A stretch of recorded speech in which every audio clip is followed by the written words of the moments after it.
Hindi mo lang ito na papatugtog. Kabibili ko lang, lobat agad kaki. Negra, nakakatuwa. Uuwi na si Nena sa Makalawa. Ha? Uuwi na si Nena sa Makalawa. Naku, bakit parang aga yata niya umuwi? Ay, naku. Pinayagan siya ng amo niya umuwi kasi yung amo niya pupunta ng London, kinukuha ng anak. Ay ngayon, ang sabi ng amo niya, umuwi muna dito si Nena para makapagbakasyon nakita yung kanyang anak. Nakakatuwa naman. Ano talaga, ang bait naman ng amo ni Nena. Naku, sana lahat ng magtatrabaho sa ibang bansa, ganyan ang amo, kakatuwa naman. Naku, tama ka, Negra, sana lahat ng amo na ng mga OFW, sana lahat lang mababait, katulad ng amo ni Nena. Naku, nakakatuwa kita na ulit yung kaibigan natin. Magbibigyan ako sa'yo ng pera, pambiling mo ng pansit, ha? O, sige, yaman yan. Huwag ka na magluto. Ito, 250. Magdagdag ka lang dito ng 200 para makabit tayo ng pansit ni Nena, isang bilao. Sige, dadagdagan ko na lang. Kakatuwa naman si Nena.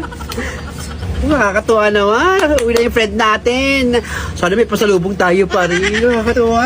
Thank God, Lord.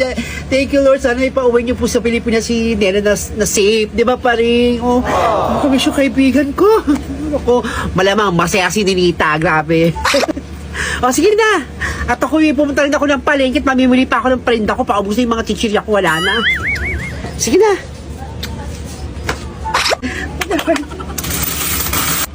Kamusta na kaya si Mama dun? Sana okay lang si Mama. Ninita na kasi makakot ka na naman dyan. Mag-ayos ka. Tita Maring, bakit po? Uwi na yung mama mo sa Makalawa. Ano po? Uwi po si Mama? Paano niyo po nalalaman? Tumawag sa akin kanina, tuwan-tuwa at pinayagan siya na amo niya magbakasyon dito sa Pilipinas. Kasi yung amo niya pupunta ng London, kinukuha ng anak. Sumapalad si Nena, hindi sasama sa London, dito lang siya magbabakasyon. Sige na, maglinis ka na dyan. Kailangan maging maganda yung bahay niyo, baka dumating yung nanay mo. Sige, punta ako doon kay Negra, ha? Maraming po salamat, Tita Paring. Sige po, maglinis na po ako ng bahay. Ako naman din si Mama, thank you, Lord. Ba't ang best naman ni Mama bumalik? Ano ba ang dahilan niyang pag-uwi?